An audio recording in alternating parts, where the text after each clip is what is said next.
is a little green engine who can shunt and pull. He pulls both passengers and freight. At the docks and at the quarry. Percy's favorite job is carrying the mail. But sometimes Percy has so much to do, he ends up running late.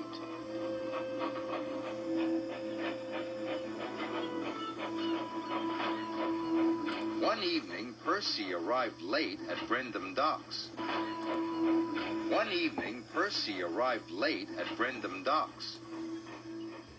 You're late again, Percy, said the dock manager. I will have to speak to Sir Topham Hatt. Percy was upset.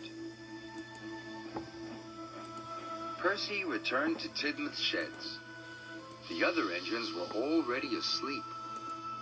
Then Percy heard voices on the other side of the sheds. It was Sir Topham Hatt, and he was talking to Percy's driver. Percy tried not to listen, but he couldn't help himself. Percy has been late too often this week, said Sir Topham Hatt. He must go to the scrapyards tomorrow. Sir Topham Hatt wants to... He must go to the scrapyards tomorrow. Sir Topham Hatt wants to scrap me, gasped Percy. Percy worried all night long. The next morning, the sun shone and the birds sang. But Percy was too upset to notice. Sir Topham Hatt wants to scrap me, he cried. And all because I was late. Sir Topham Hatt wouldn't scrap a really useful engine, said Thomas. And you, Percy, are a really useful engine. Percy felt better until he noticed the time. I'm going to be late, he cried. Percy wished away. If he was on time, maybe Sir Topham Hatt wouldn't send him to the scrapyards.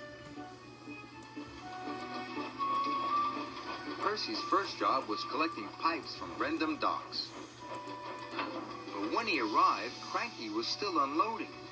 Hurry up, slow coach, wished Percy. If Cranky was still unloading. Hurry up, slow coach, wished Percy. I must be on time.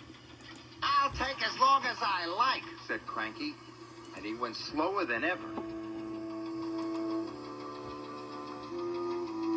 The moment Cranky had finished, Percy took off. He hadn't waited for the pipes to be tied down.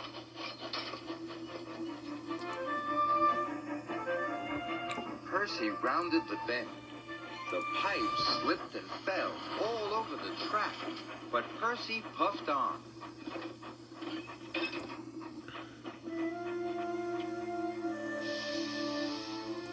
Percy thought he had delivered the pipes, so he chuffed away to his next job.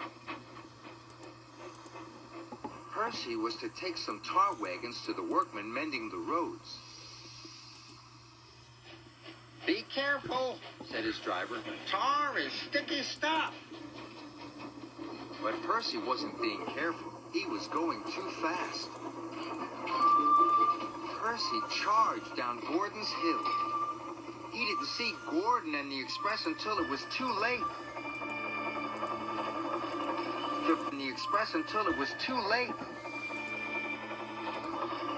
The brake van passed Gordon, but the tar wagons didn't.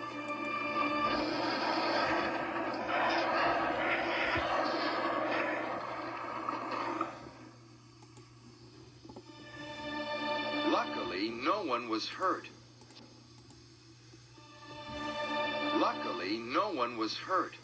But Gordon was very cross. Now look what you've done, He wished. What will Sir Topham Hatt say? Percy thought he knew. Oh, no, he cried. I'm sure to be scrapped now. And so, Percy decided to run away. Harvey was clearing away the tar wagons when Sir Topham Hatt arrived aboard Thomas. Where is Percy? He said. He has caused confusion and delay. Gordon didn't know. Just very quickly, sir.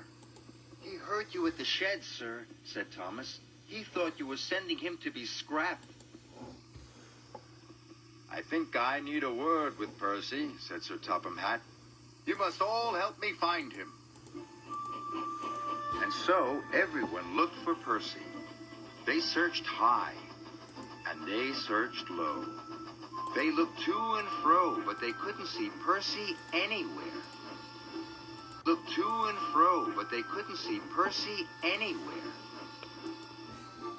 What's to become of me? Percy whispered.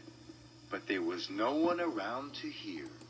Percy looked very small and felt very lonely. Percy looked very small and felt very lonely. Thomas and Sir Topham Hatt were looking for Percy on Thomas's branch line. Thomas suddenly had an idea. I think I know where Percy is, sir. And he puffed back to Tidmouth Sheds as fast as he could.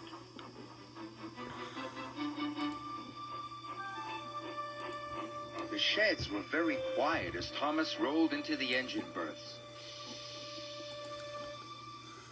Percy, called Sir Topham Hatt. Are you there? Please don't scrap me, sir, he said. I didn't mean to be late or cause trouble. Scrap you? boomed Sir Topham Hatt. Why, the very thought of it. And Sir Topham Hatt told Percy what he had The very thought of it. And Sir Topham Hatt told Percy what he had really said. I told your driver you had been working too hard, and that was why you were late. I had decided that after taking some scrap to the smelters, you were to carry the mail all week. Percy was as happy as he had ever been. Do you really mean it, sir? Puffed Percy proudly. The mail for a whole week. Thank you, sir. Percy couldn't stop himself tooting for joy. Thomas tooted too. It was good to have his friend back. So Percy carried the mail all week. He wasn't late, and he didn't make a mistake. Not one. And Percy decided never to listen to silly stories ever again. Especially not ones made up by himself.